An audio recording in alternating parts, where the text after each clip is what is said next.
Try mo to sa saging at harina, napakasarap pang almusal, pang snack, or pang negosyo.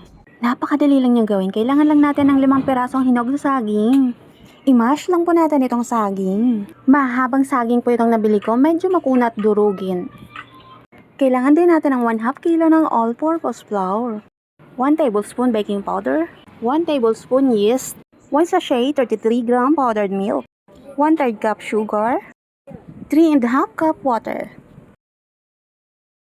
1/4 cup cooking oil, 1 tablespoon vanilla, 1/4 teaspoon salt, maglalagay din po tayo ng food color, 1 large egg.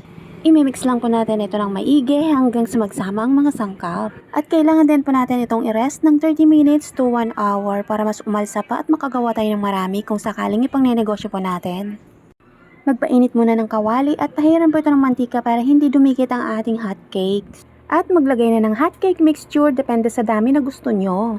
Lutuin po ito sa medium fire lang para hindi masunog. Pang-almusal lang po namin ito kaya nilakihan ko na yung takal at hindi ko na po binilang kung ilan ang nagawa ko. Sa toppings naman po ay gumamit lang ako dito ng chocolate syrup, optional naman po yan. Requested po kasi ito kaya chocolate ang nilagay ko.